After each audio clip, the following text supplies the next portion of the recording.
So we're going to start with worksheet 11. Worksheet 11, the end of week 11, we discussed optimization. And we saw that the extreme value theorem or some consequences of the mean value theorem, in particular those involving concavity, could be used to solve some application questions where we're looking for a maximum or a minimum. So here, number one, find the dimensions of a rectangle with area 1,000 whose perimeter is as small as possible. So the first thing we notice, we have a rectangle. When we have one of these optimization questions, I like to immediately start trying to figure out what is the quantity we're trying to optimize. What are we trying to maximize or minimize? And the question here says, well, there's a rectangle. The question here says, whose perimeter is as small as possible. So we're trying to minimize perimeter. So I like to note we're doing calculus on the perimeter function. Here, the perimeter of a rectangle, 2x plus 2y. Now we're doing calculus on this, but notice we have variables x and y. So it would be, well, it would be undoable if we couldn't eliminate one of those variables. So fortunately, we do have some other information in problem 1 that we can use to eliminate a variable. We know the area of this rectangle is 1,000 square feet. The area is 1,000, so we have the function we're doing calculus on subject to a certain constraint. So such that the area is 1,000. So I'll write that like this: 1,000 equals x, y. So that second equation is going to give us, well, it gives us a relation between x and y that we can use to eliminate one of the variables. So I'll say here, so we'll solve for y. I like eliminating y and keeping x because I'm used to doing calculus with x. Solve for y. It's 1,000 over x. Notice, we can divide by x because x equals 0 isn't going to produce a rectangle. So that operation is okay. But what does that give us for our perimeter function? I guess I'll write it down here. Then our perimeter function is now 2x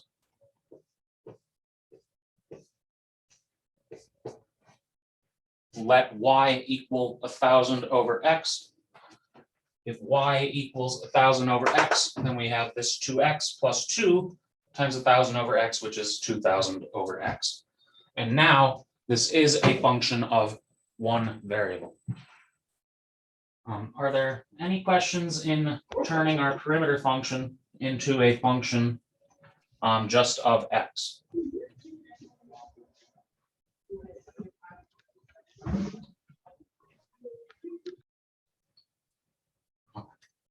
So now, well, we could try to figure out how the extreme value theorem can be applied. But in this case, it will not be applicable because x can be any positive number. I mean, in terms of interval language, x is anything as long as it's larger than 0. And the extreme value theorem requires a closed interval. But what we can do, what are we trying to do? Minimize perimeter. We're trying to minimize something. Well, we know how to describe a minimum using calculus.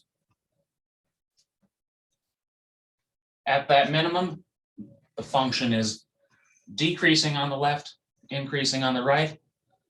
So you could use that type of argument, but I'm going to use a concavity argument because if the function is concave up at a critical point, then this critical point will be a minimum. So we have to find that point and show that it gives us the minimum that we want. Well, first, we're going to need the critical points. So here, the derivative is 2. minus 2,000 over x squared. This is one of those applications where, as I mentioned when we first did derivatives, I find it convenient to go straight from 1 over x to its derivative in the fraction form, negative 1 over x squared, because here you just throw a 2,000 on both of these. It gives you a convenient form for the algebra that we're going to have to do.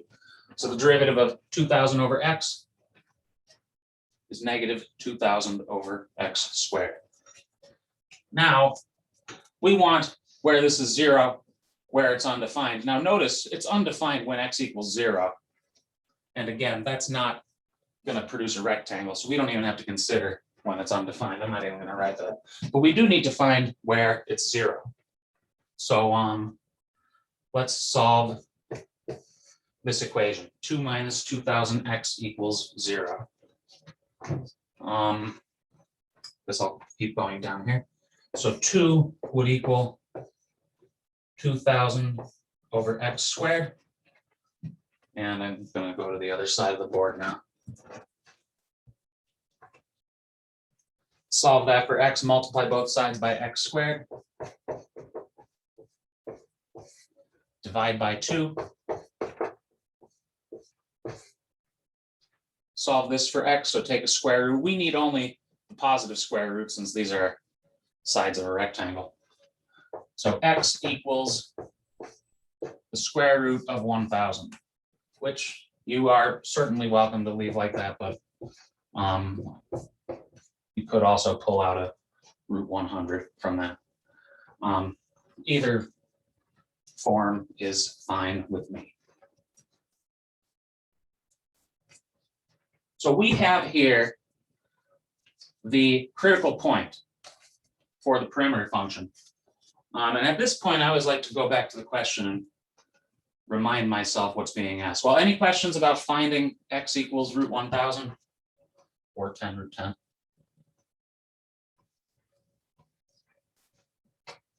Okay. The question asks, find the dimensions of a rectangle.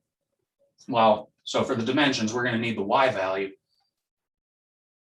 To find the dimensions of the rectangle so that the perimeter is as small as possible. There is nothing on this board that tells me that this definitely gives the minimum perimeter. There's also no corresponding y value. So we still have two things to find. We need the y value, and we need to show that it'll give us the minimum, the minimum we want. Well, let's find the y value since, I don't know, I guess that's easier. If x equals root 1,000, you can use this equation or that equation, they're the same. Then y equals 1,000 over root 1,000, which equals root 1,000, which also equals 10 root 10 fourths. So we have x equals root 1,000, we have y equals root 1,000. So those would give us the dimensions. Now, why does this give a minimum? I'm gonna have to erase something. What do I want to erase? So this, I'll say this gives a minimum because, well, how are we going to conclude that it gives us a minimum? Well, we're going to use the derivative to show that the critical point gives a minimum. We're going to use the derivative to show that this function is concave up at that x value. The second derivative, I'm going to underline that for now. The second derivative tells us about concavity. The sign of the second derivative tells us which kind of concavity. So we need the second derivative. I can erase something over here. We need the second derivative.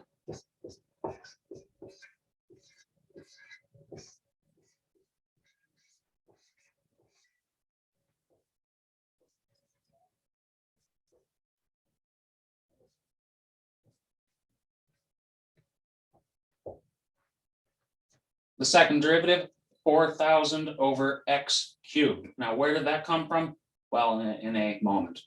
But this second derivative is positive at our relevant x value.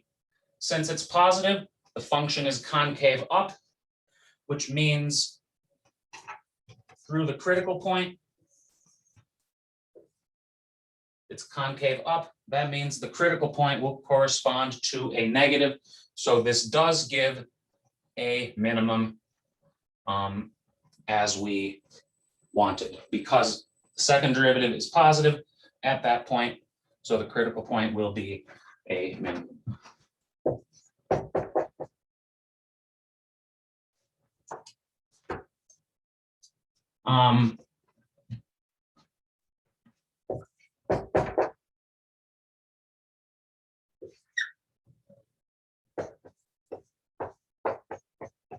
Yeah, good job.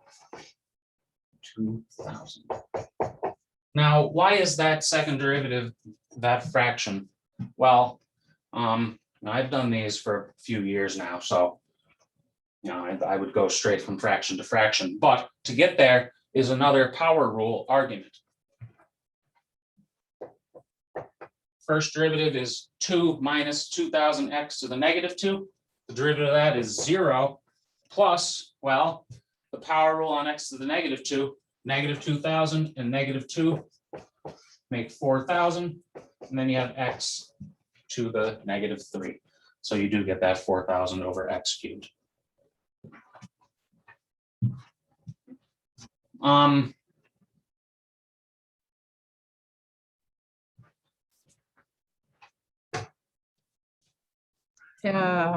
Professor Cameron, Yes. why did we take the second derivative from t? We took the second derivative so that we can conclude that these values do give us the minimum perimeter. So you could have done that using just the first derivative by noticing the function is decreasing over there and then increasing afterwards. But I find the second derivative argument a little easier because there's only one thing to think about. So with the second derivative, the function is concave up at that point. So that means the critical point will give us the minimum that we wanted. So did we find the perimeter yet? Well, we don't have to actually, because the question just says find the dimensions of the rectangle whose perimeter is as small as possible. So this question, all it asks for are the dimensions of the rectangle. So all we need are these x and y values. If it did ask the perimeter, it would just be, well, 40 root 10 for 1,000, or root 1,000. But this one just says find the dimensions. Any other questions about this one?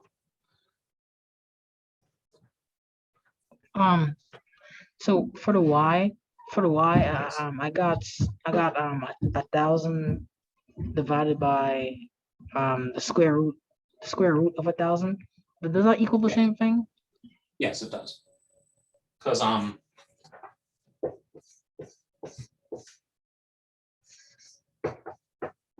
that numerator can be rewritten, well, can be written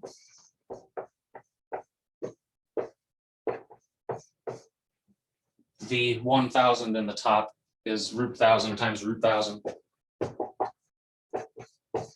And then they cancel. So you're left with just 1 root 1,000. Or you could do an exponent rule, 1 minus a half. Any other questions about this one?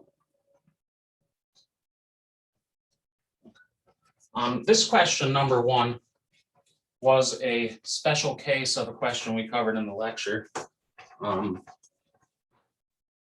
where it just said, show that of all rectangles of a given area, the one with the smallest perimeter is a square. And notice in that question, it didn't say anything about a square, number 1, but the resulting rectangle was a square. Number 2, show that of all rectangles with a given perimeter, the one with the largest area is a square. So this is kind of, it's similar to the first question, except we're changing our constants around. So of all rectangles with a given perimeter, so we're going to start with a rectangle. With a given perimeter, the one with the largest area is a square. So we're trying to maximize area.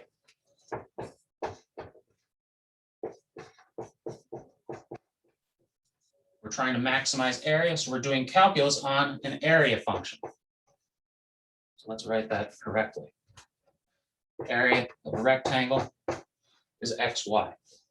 Again, this is a function with an x and a y. We need to eliminate a variable.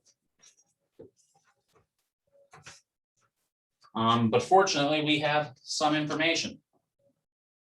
Of all rectangles with a given perimeter. So perimeter of this rectangle is going to be a constant. So the perimeter, 2x plus 2y, is a constant in this case. Doing calculus on the area function, perimeter is a constant. So now we can eliminate one of these variables by solving this. I'm going to solve it for y. So I'll say so y. How do we solve this for y? Well, subtract 2x and then divide by 2.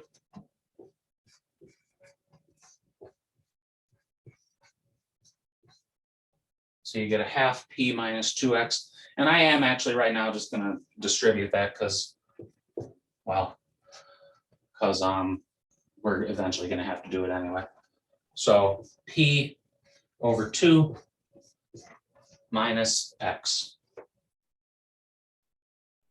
And why do we do that? Well, now we can write our area function in terms of one variable. Area is x times y. So area is x times p over 2 minus x. And remember, p is a constant. Maybe I'll even... I guess I could write it here, p constant. And remember, p is a constant. So with calculus, I find it very convenient to pull out constants if I can. So in this distribution, you could write it px over 2, but I'm just going to pull off the p, pull off the 2, and just separate it from the x like that. And then minus x squared. Any questions about getting to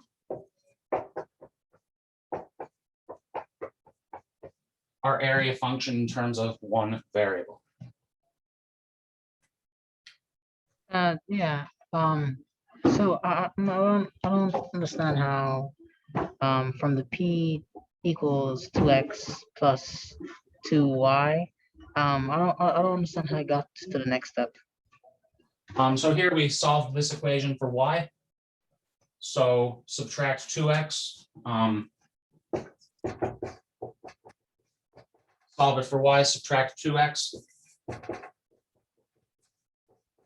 And then divide by 2.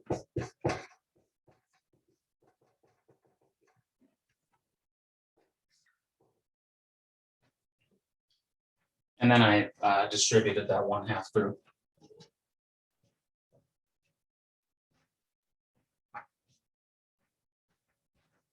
Any other questions about getting to our area function? Because now, what do we want to do? We want to maximize area. We're going to go through a similar analysis, but here we're going to want to conclude the function looks like that, so that the critical point we find corresponds to a maximum. Well, how do we do that? Well, take the derivative, find where it's 0, find where it's undefined, and interpret. So here, a prime, p, remember, is a constant. Derivative of constant times x is just constant. X squared is 2x. There's a negative there. Never undefined, so let's set it equal to 0.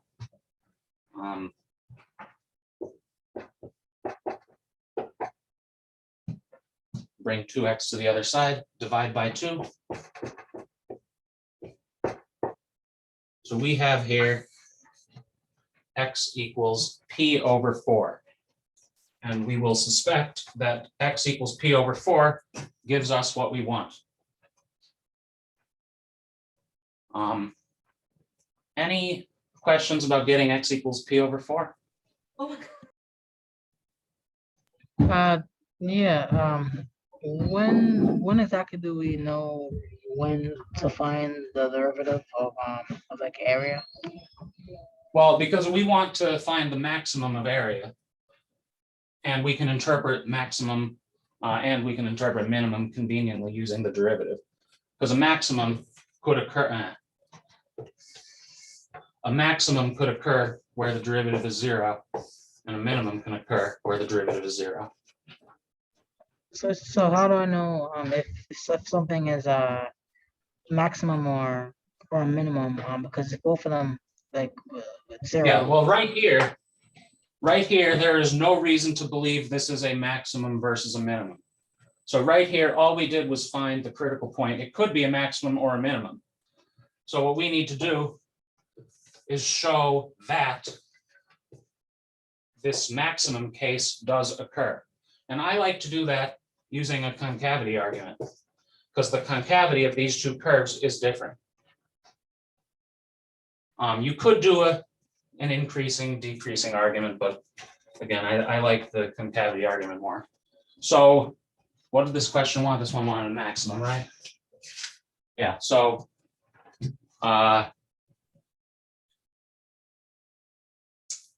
since, what's the second derivative? Second derivative, well, p is a constant, so the second derivative is -2. -2 is always negative. So in particular, this function is always concave down. It's always concave down, so that tells us that the point we found gives us a maximum. So since a second prime is -2, x equals p over 4 gives a maximum.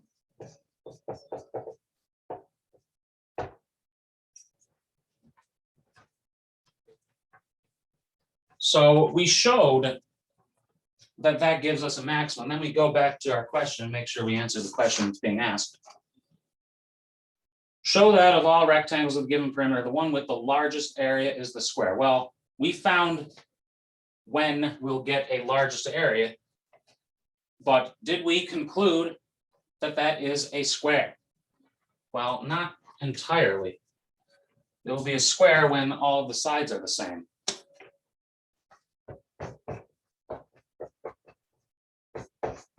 So we have x equals p over 4. It'll be a square if y is also p over 4. Y equals, well, we have that one over there, so I'll just use p over 2 minus x. P over 2 minus p over 4 is p over 4. So it's x equals y, so it's a square.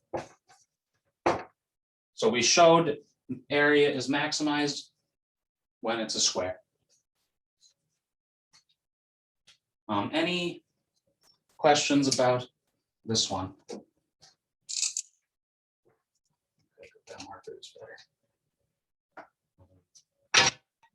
Any questions about this one? So for the first derivative, because you said that that's a concave down based on the first derivative. What if there was like more than one x? Like which one of them do I choose? Because correct me if I'm wrong here, but if I wanted to pick if I was looking at the first derivative and I was looking at x to see if the f is greater or less than 0. Which, let's just say there was multiple x's in this equation. I know that there isn't any. Which one would I pick? How would I know which If one to pick? if you got multiple x's, you would have to interpret both of them. If you got multiple x's, I would expect that would be one on which the extreme value theorem directly does apply. And in that case, you would have the closed interval. And well, you'd have to figure out which of those gives the maximum using the original function. So if you have more than one, then yes, you would have to do a further interpretation. It could also be the case that one of them, one could look like that, one could look like the other, and the concavity would be different. So, you could, either way, you could interpret with concavity. You could use extreme value theorem if you have the interval. In these first two cases, the extreme value theorem didn't apply because the x values were always in an open interval. But we could apply the extreme value theorem to the third one. One more question there. For the first derivative again, Yes. which is negative 2x, it's decreasing, right? And for the second one is also decreasing. Is that correct? I mean the second one. The first what is decreasing? The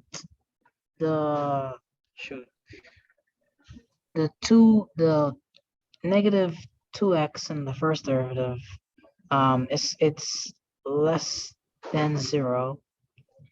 Because what I'm not understanding here is what am I looking at for determining like what concavity it is for both the first concavity and is second determined by the second derivative only. The first derivative doesn't tell us about concavity. That's just the second derivative. Oh. So here the second derivative is negative. It's always negative here, so the function is always concave down.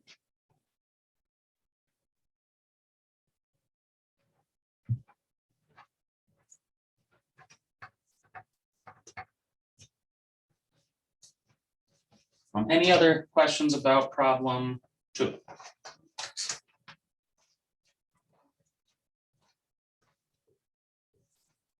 Problem 3. A box with an open top is to be constructed from a square piece of cardboard 3 feet wide by cutting out a square from each corner and bending up the sides. Find the largest volume. Well, what do we have here? We have a square of cardboard 3 feet by 3 feet. What we're doing with this, maybe I should use a different color. This morning I didn't use a different color. Maybe I should have. What we're doing is taking off a square from each side, or from each corner. We're cutting off a square. And then this will result in a few rectangular flaps that we will then fold up to form a box with no top. And this question says, what does it say? Find the largest volume of the box. So first we have to identify our variable so that we can come up with an equation. So you could form a box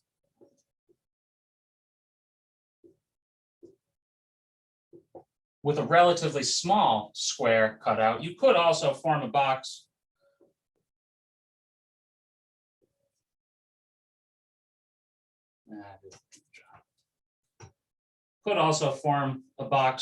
with relatively large squares cut out. This would be a tall box. So the size of the square that we cut out is going to be our variable. So right here, we'll call the square, we'll call one side of the square we cut out x. And because of that, all of these values are going to be x, because they ought to be the same, so that they're squares and so that the box forms. Well, with that, we can figure out the volume of the box. What we're doing is folding up these sides. The volume of the box is the one side times the other side times the other side. So we need to identify the 3 sides. Well, first, we're maximizing volume. So I'll say we're doing calculus on this function. That says calculus. The height of the box, we're folding these flaps up. The height of the box is this X value. What about the base? Well,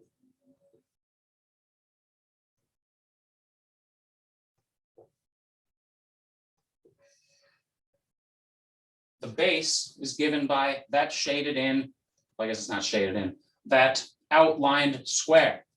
So we're folding up these flaps, which gives us the base down there. Now, what is the length of each side of the base? Well, this side, the entire thing is 3. This is 3. We take off an X, we take off another X. 3 without X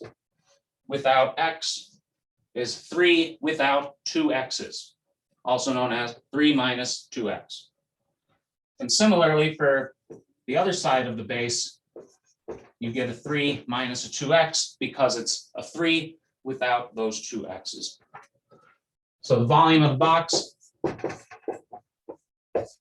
is X times 3 minus 2X times 3 minus 2X.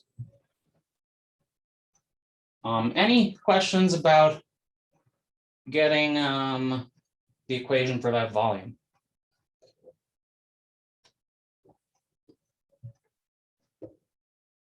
So one convenience about this problem is that the function we're doing calculus on is already in terms of one variable. So we don't have to do an elimination of a variable step like we did before. We can just jump straight to showing where the maximum occurs. So how do we do that? Well, we need the derivative. I don't want to do a product rule because we don't have to do a product rule. So I'm just going to distribute out that square. 9 minus what, 12x and 4x squared. So this equals 4x cubed minus 12x squared plus 9x. Now we need the derivative where it's 0, where it's undefined, never undefined because it's a polynomial. And then we need to show that that gives us a maximum. Well, show where a maximum will occur. Derivative here, 12x squared minus 24x plus 9. And before even trying to factor, we'll notice that all of those things have a 3 on them. So we can pull off a 3. Helps a little in the factoring.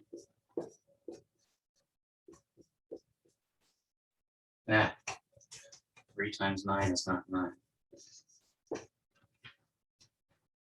So pull off a 3, and does this factor? Well, it does factor.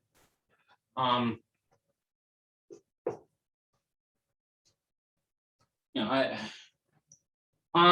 a homework or on a test, the number in front of the x squared at worst would be a prime. On a worksheet, a little more leeway because it's just a worksheet. Plus, I didn't go through this problem before assigning it. This does factor because 6 plus 2 is 8, and you can make a 6 and a 2.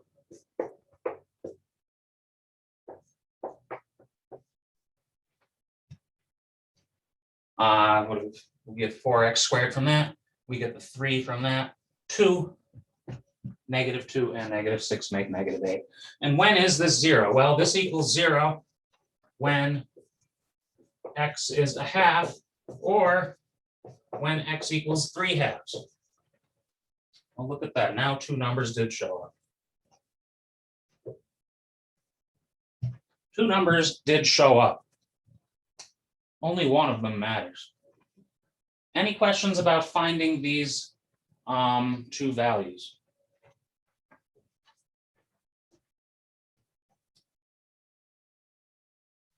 Now, this, you can, because this is a polynomial, extend this question into an extreme value theorem type question. And I did that this morning. So if you would like to see that, for the workshop I posted this morning, I did directly apply the extreme value theorem. But here I am intentionally doing it the other way so that You have the option of seeing both ways. So here we have these 2 points. Only one of those 2 points matters. Now, why is that? Well, let's go back to our diagram. What is this x value? This x value is the size of the square we chop off from each corner. What happens if x equals 1/2? Well, if x equals 1/2, I'm not doing dotted lines this time because it's an informal description of what happens. If x equals 1/2, well, the inside square, the base of our box, would be 2 by 2. That's a 2 by 2 box in there if x equals 1/2. So that's okay. What happens if x equals 3/2? Well, if x equals 3/2,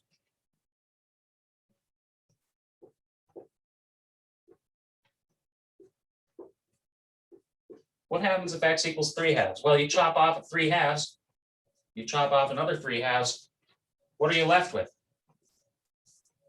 You chop off 3/2, the inside square that forms the base of the box is a 0 by 0, meaning, I'll just say no box forms. No box forms in that case when x equals 3/2.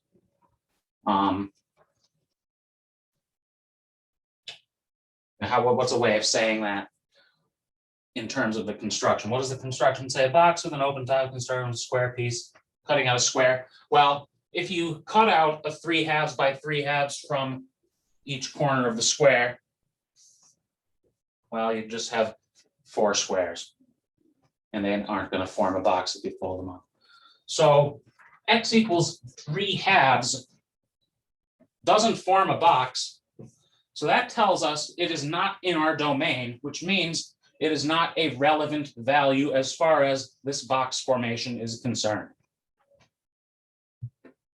Any questions about that?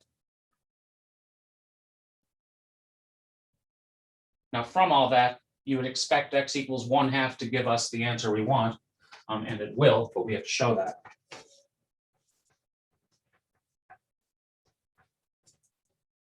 Why does x equals 1/2 give us what we want? Well, v prime prime is what? 24x minus 24. Yeah. And what is this? This is negative when x equals 1/2. It's negative when x equals 1/2. Second derivative is negative, means it's concave down, which means our critical point gives us a maximum. So x equals 1/2 gives a maximum. And then we go back to our question. And the question doesn't say find the size of the square to chop off. The question says, what is the maximum volume? Well, it says find the largest volume. X equals 1/2 gives us the maximum. And the maximum volume is the volume at 1/2, which is what? 1/2 times 3 minus 2 times 1/2, all squared, which is 2. 2 times 1/2 gives us 1. 3 minus 1 squared is 2 squared, which is 4. 1/2 of 4 is 2. Any questions about number 3?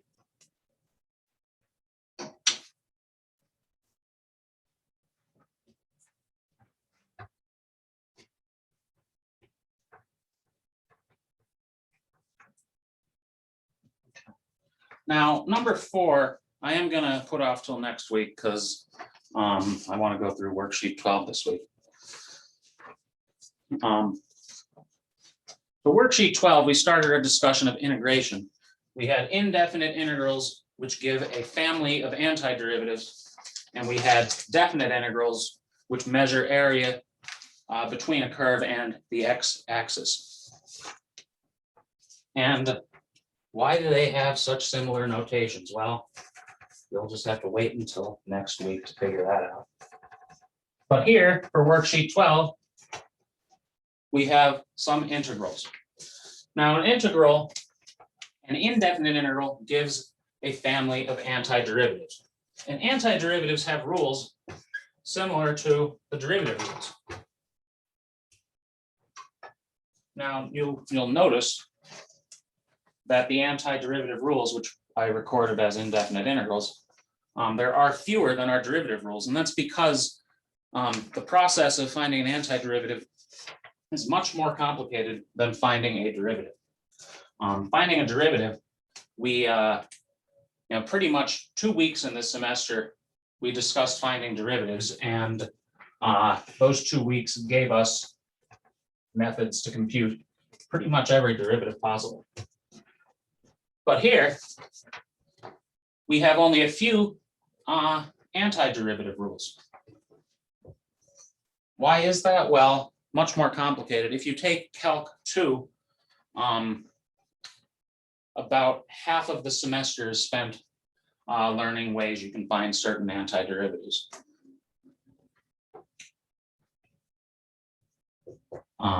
So half of Calc 2 plus a couple weeks in Calc 1 gives you ways you can find a good portion of antiderivatives.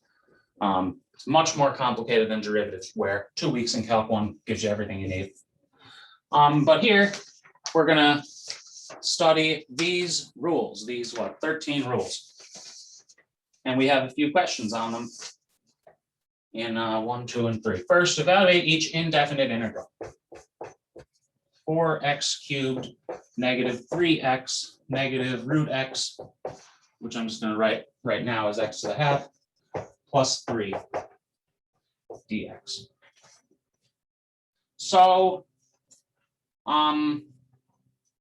debating if I want to do this one in detail or not. Well, we have rules for doing indefinite integrals that tell us we can do these just like with limits that are added together, derivatives that are added together. We can do indefinite integrals one piece at a time.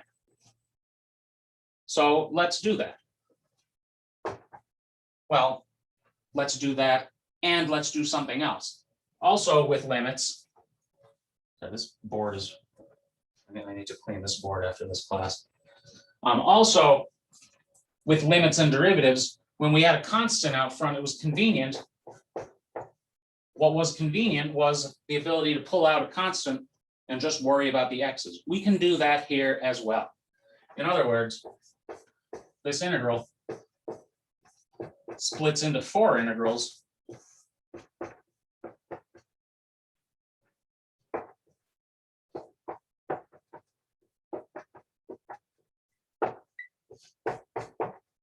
Wow, this marker's already running out of ink. This integral splits into 4 integrals, and we can pull out those constants. I could have pulled this one out, but I didn't. Well, now how do we do this? Well, rule 1 on our page tells us how to take an indefinite integral of a constant. Rule 2 tells us how to deal with x to numbers.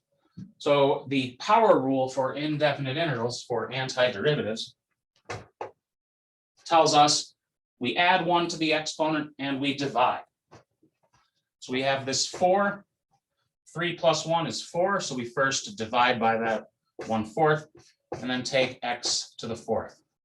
A lot of 4s. This 4 comes down, x cubed, add 1 to the exponent and divide. And similarly, for this next one, we have x to the 1st, add 1 to the exponent, and divide. Similarly, for this next one, we have x to the half. A half plus 1 is 3 halves. And divide. Well, there's a negative here. Divide by 3 halves. 1 divided by 3 halves, that's a 2. is just 2/3. So I'll just write that as a 2/3 right there.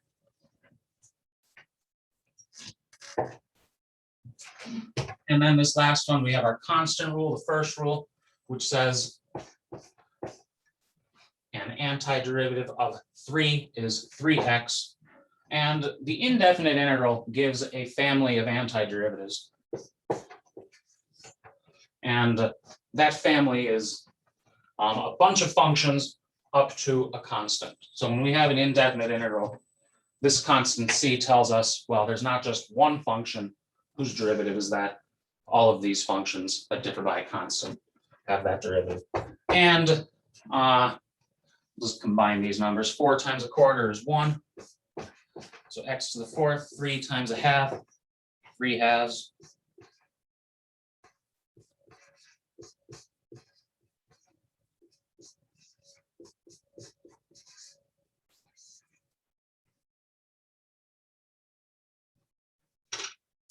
This really is a new marker. So we have that function. And one of the nice things about, oh, that's the new one. Okay, I was wondering why that new one wasn't writing, because it's not new.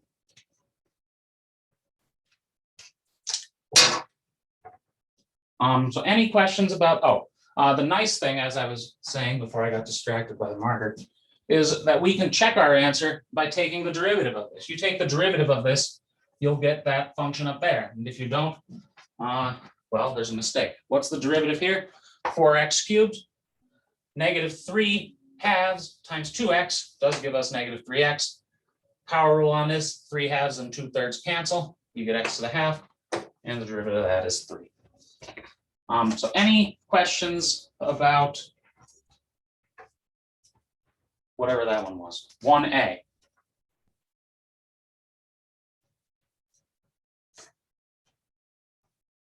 Now, when we did the derivative and the power rule with derivatives, that also applied to negative exponents here. Well, in this one, I showed how the integral splits. In the rest of them, I'm not going to show them in detail. And you don't have to show them in detail, but having the properties, knowing how the properties work is important. But number 2, we consider a polynomial, well, not a polynomial, a function which looks like a polynomial but has negative exponents. And the power rule for integrals also applies to negative exponents, provided they are not -1. So first, we have 3 things added together here. We can do the integral one piece at a time, and we have some power rules. First, exponent is 1. 1 plus 1 is 2. So you get half x to the half. Next, we have an exponent of -4. Well, first, I'm just going to write this -9 because that carries through. Exponent of -4. Well, what do we do for this? For derivatives, we subtract 1 and multiply. Well, I should say we multiply and subtract 1. For the antiderivative, we do the opposite. We add 1 and divide. -4 plus 1, -3. And then we divide by -3.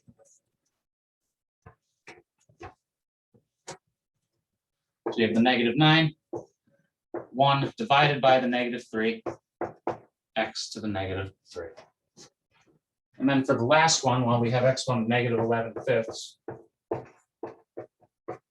-11/5 plus 1 is -6/5, because 1 is 5/5.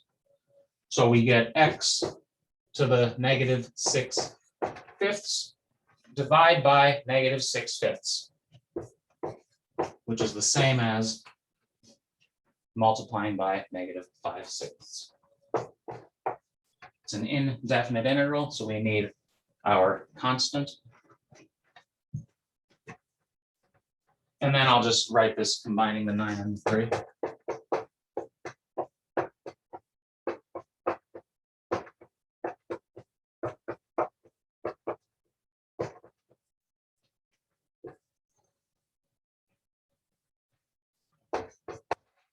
And again, you can check that the derivative is that function. The 2's cancel. 3 times -3 does give the -9. Those exponents, well, those numbers multiply to +1. Any questions about part B?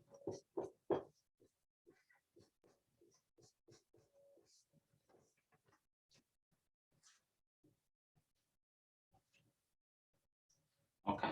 Part C, well, parts A and B, we just had x to numbers, but part C, we have some other functions. We have e to the x and we have a cosine function. And there are rules for some of these. Well, there's no rule for tangent function, but fortunately there's no tangent here. But first, what we can do is split this into 2 pieces. We can do the integral one piece at a time. Now, I'm not going to write that out. I'm at the bottom of the board almost. 5e to the x, well, ignore the 5. Integral of e to the x. We need a function whose derivative is e to the x. Well, we look at our list, and the 4th one down tells us the derivative of e to the x is itself. So the antiderivative of e to the x is itself. And the 5 carries through. Next, we have cosine. I believe it's the 6th rule. Oh, did I say 5th? I meant 4th. I don't remember what I said. The e to the x is the 4th rule down. I might have said 5th.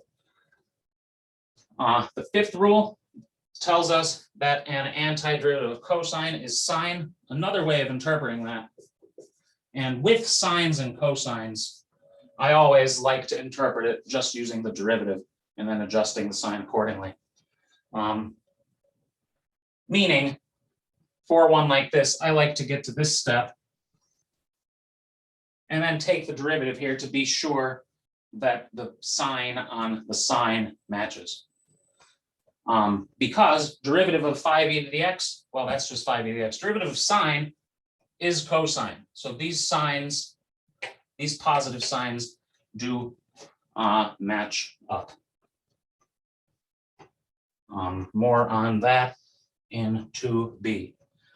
Now with sine and cosine, derivative of sine is cosine, derivative of cosine is negative sine, derivative of, or antiderivative of cosine is sine, antiderivative of sine is negative cosine. And that's too many negatives for me to remember easily. So I always like to, with sine and cosine especially, be sure I'm checking my derivative, or be sure I'm checking my antiderivative by taking a derivative.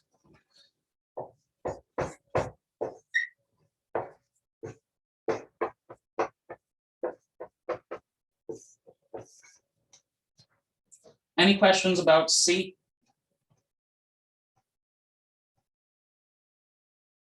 Okay, part D. Find this indefinite integral. Well, first, there is no quotient rule for finding an antiderivative, meaning we can't just somehow jump into the numerator and the denominator. But what we can do is get that 3 out of our way. And hope that helps this simplify into something that we can apply one of our rules to. And it does. The 3rd to last rule, so I guess that is the 11th rule, tells us that the derivative, well, it reminds us that the derivative of the inverse sine of x is 1 over √1 minus x squared.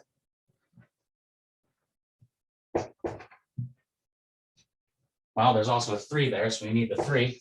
So we have 3 inverse sines of x, and we need the constant so that it is the indefinite integral rather than just a single antiderivative. Any questions about that one?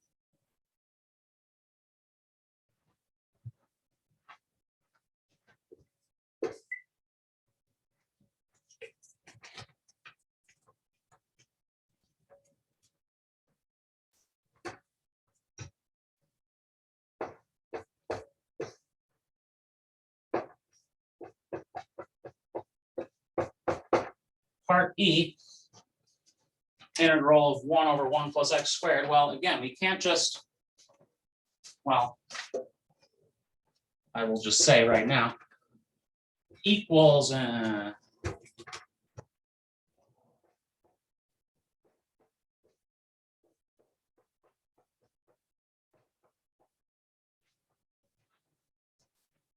Power rules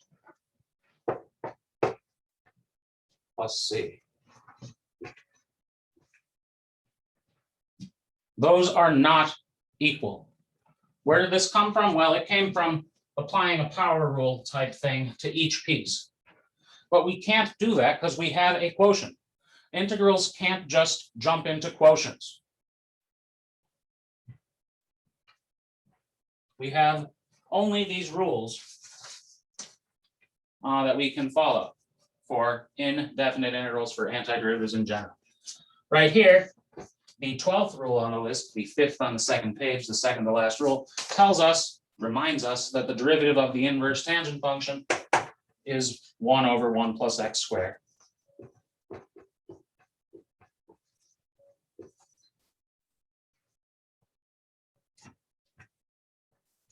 So equals with a large, large x through it. Equals with an x through it means not equals. But it does equal, this integral does equal the inverse tangent function. Any questions about part E?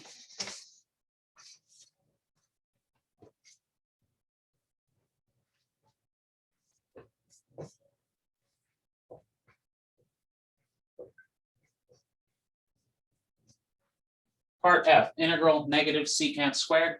Well, we looked through our list and there is a secant squared rule because the derivative of tangent is secant squared, but there's this negative in front. So you could just jump straight to negative tangent, but I'm going to just show how the negative goes out front.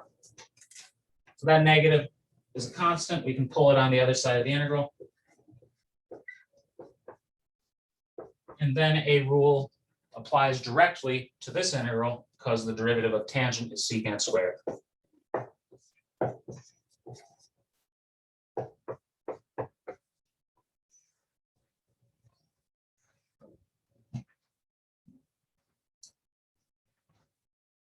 So this one, we have negative tangent x plus c. You don't have to say for these where c is a constant. It's it's very, very standard. So it's always assumed that c stands for what it stands for. Any questions about part F? That's very interesting that this morning I also wrote inverse tangent with a t like that and tangent with a t like that. I wonder if I always do that. I wonder why I would always do that.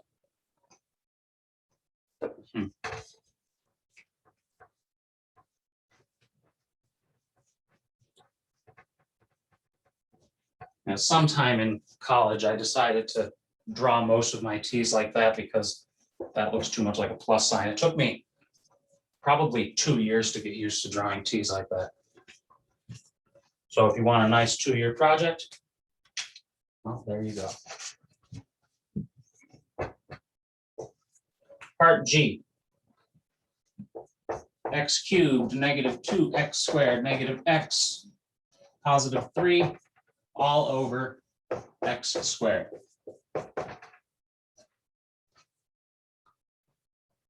Well, again, we can't jump straight into these quotients because we have no quotient rule. We also don't have that exact function in our chart of indefinite integrals. But what we can do is reduce this fraction. Well, we can split this fraction over that x squared in the denominator. X cubed over x squared is just x. Negative 2x squared over x squared is just negative 2. Negative x over x squared, negative 1 over x. Positive 3 over x squared is positive 3 over x squared. And since I know in the back of my mind I'm going to need to do an antiderivative, I'm going to make that x to the negative 2. So here, we now have these four pieces to consider. Now, the power rule does not apply if the exponent is -1, because you get a 0 in the denominator. So in this case, where we have x to the -1, I just left it as 1 over x. And one of the incredible conveniences in calculus is that we have the power rule, which works for everything but -1. But right under that, the third rule tells us what happens when a power function would have a -1. It tells us we can use a logarithm, and we can. So for the first piece and the last piece, we have a power rule. For the second piece, we have our constant rule. For the third piece, a logarithm rule. And the indefinite integral, remember in the definition, it says it gives the most general antiderivative. And because of that,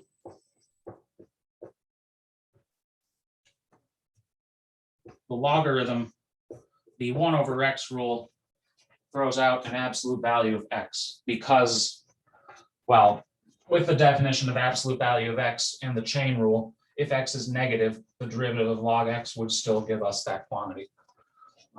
You don't have to worry too much about that, aside from putting the logarithm there. I don't think I made a big deal about it in the lecture. And here, -2 plus 1 is -1. 3 divided by -1 is -3. So we have 3x to the -1. And I forget if I mentioned this earlier, you can leave negative exponents, that's fine. So any questions about number 1 from worksheet 12?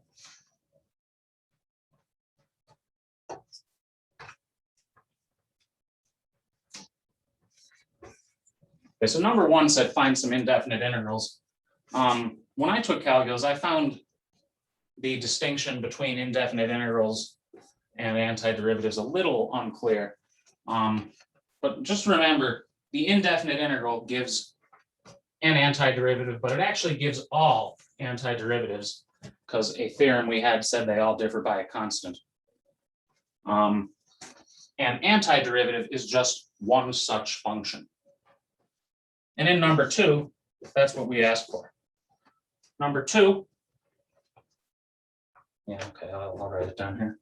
We need an antiderivative. So all we need is one function. We don't, in other words, for number 2, we don't need to worry about a constant of integration. So where were we? 4x to the 5th, negative, positive 7x to the 4th, negative 3x to the 9/7, negative 2x, and positive 1. Well, we'll again go through this piece by piece using a power rule. Here it says find capital F so that capital F prime is lowercase f. Well, here, power rule, exponent is 5. 5 plus 1 is 6. Divide by 6 gives us 2/3. X to the 6th. Here, exponent is 4. Add 1 and divide. Gives you 7/5. X to the 5th. Here, we have 9/7. 9/7 plus 1.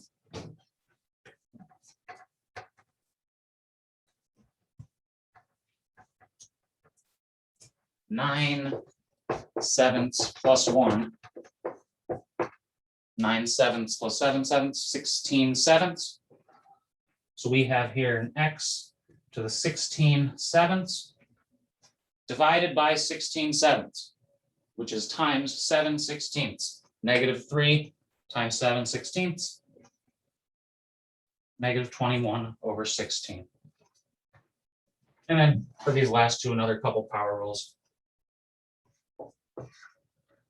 For this one, you would get a 1/2x squared, but the 1/2 and the 2 cancel.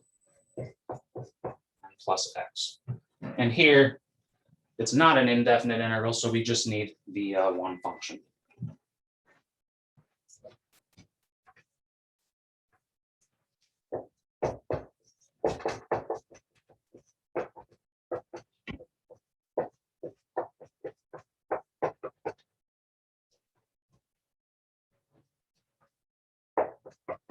Any questions about 2A?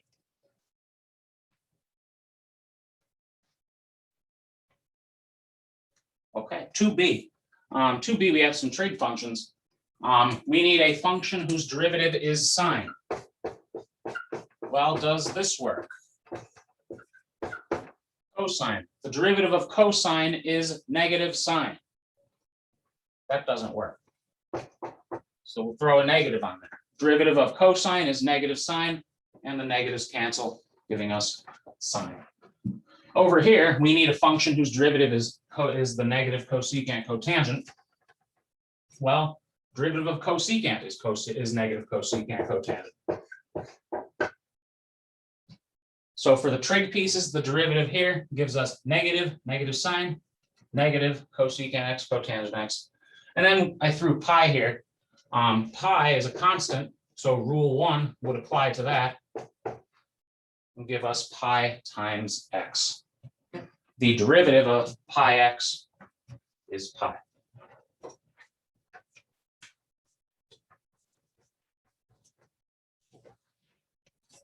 Any questions about that one, 2B? And again, with the trig, with sine and cosine especially, I like to figure that out by taking a derivative and checking that. So the indefinite integral gives a family of antiderivatives, but you can be given a condition that allows you to figure out which specific antiderivative you're looking for. So here in number 3, we have an acceleration function, velocity, and a position function. Well, the derivative of position is velocity. The derivative of velocity is acceleration. So the antiderivative flips those around, meaning here we're given acceleration. We can use that and the velocity condition to find velocity. And we can then use that and the position condition to find position. So let's do that. The acceleration is t squared plus 3 cosine t. Velocity at 0 is 3. Position at 0 is 2. Well, let's find the velocity function. The velocity function is given by an antiderivative of acceleration such that at 0 it evaluates to 3. So we need antiderivative t squared plus 3 cosine t. Power rule on t squared gives a third t cubed. Derivative of sine is cosine. So the derivative of 3 sine is 3 cosine. So we have now we have our general velocity function because we added the constant, and we can use our initial condition to find that value c. When t equals 0, the velocity equals 3. So 3, maybe I'll say so, 3 equals what happens when we substitute 0? Well, you get a third of 0 cubed plus 3 sine of 0 plus c. Well, a third of 0 cubed is 0. Sine of 0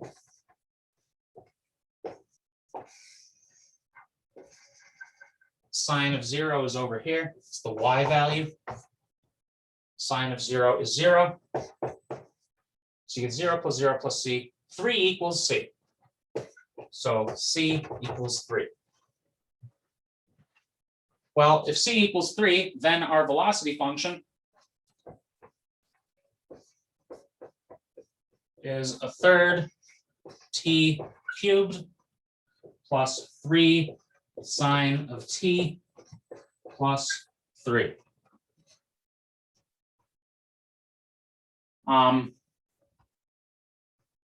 This question says find the position function. We have only a minute and a half left, so for homework purposes, this illustration shows how that would work. So next week I will also find this position function, but now I'd like to go to 3. So I'll say position will be next week as well. But the last question, number 4, I am going to go over now. If you want to check your work for position function, it is 1/12 t to the 4th minus 3 cosine t plus 3t plus 5.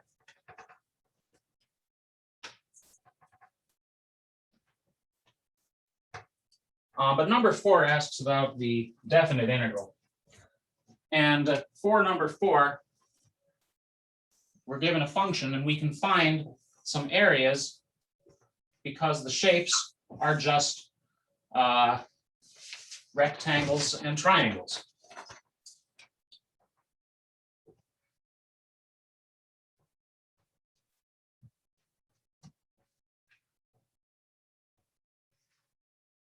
So over here we have 5, here we have 4, here we have 1, here we have -1, here we have -3, here we have -5, here we have -3, here we have 3, and here we have 4. Some of these lines aren't really showing up clearly on the camera because of how dirty this board is.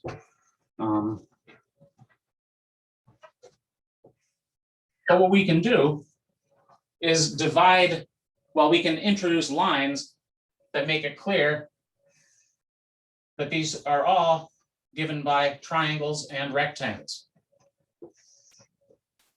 For this last one, it does look like a trapezoid, but notice you could just divide that into triangle and rectangle like that. And now we need the areas. Well, you could interpret the areas with negatives. I'm going to make them all positive and deal with negatives when doing the integrals. Here we have a triangle, a right triangle. The one side is 2, the other side is 4. Base is 2, height is 4. Half of 2 times 4 is 4. Here we have a rectangle. The one side is 2, the other side is 4. 2 times 4 is 8. Here we have a triangle. The height is 3, the other side is 1. 3 times 1 times a half is 3 halves. Over here, we have a triangle. The one side is 1, the other side is 3.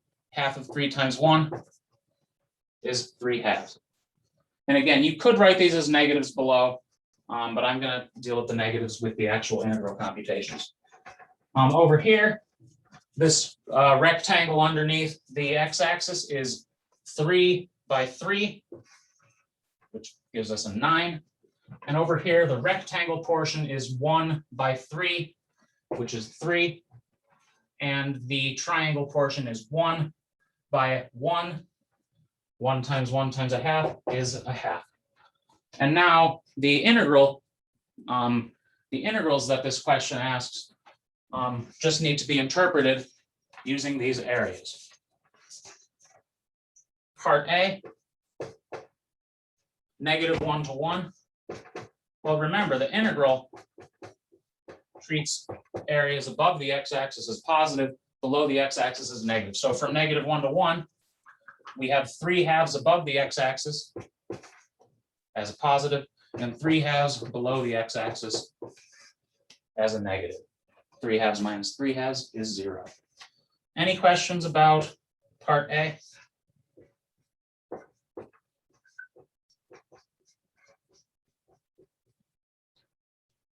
Part B, integral from 4 to 5. Well, what happens on 4 to 5? Well, there's 4 to 5. We have that rectangle and that triangle. They're both above the x-axis, so they're both considered positive. 3 plus a half, you could write as 7, or as 3 and a half, or 7 halves. Part C uses a definite integral property. It asks integral from 5 to 4. But the second definite integral property we have says that we can flip the bounds of the integral around and the cost is a negative. So the integral from 5 to 4 is the negative integral from 4 to 5, which we found in part B. So that gives us -7 halves. Any questions about part C?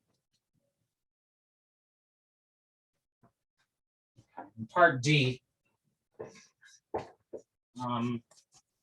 guess I'll write it here. Part D just takes the entire interval that we have here, and everything above the x-axis is treated as a positive. Everything below the x-axis is treated as a negative. So I'll do the positives and the negative. So we have 8 or sorry, 4 plus 8 plus 3/2 plus 3 plus a half, and then minus everything below. So minus 3/2 minus 9. And what does this equal? Well, 3/2 go away. 8 and 4 and 3 and 9 and a half makes what, 7.5? Or 6. I can't count numbers. 6.5. So 13/2. So the 3/2 cancel. 4 plus 8, 12, plus 3, 15, minus 9, 6 plus a half, 6.5. So 13/2. So I will go over the position function next week for number 3, but it is a 12th t to the 4th negative 3 cosine t plus 3t plus 5. If you did work on that. So yeah, sorry, I went 5 minutes over. You do have a homework assignment for Monday. So I hope you can find some time this weekend to work on that, but I also do hope you enjoy your weekend. So enjoy your weekend. I will see you on Thursday of next week. Thank you.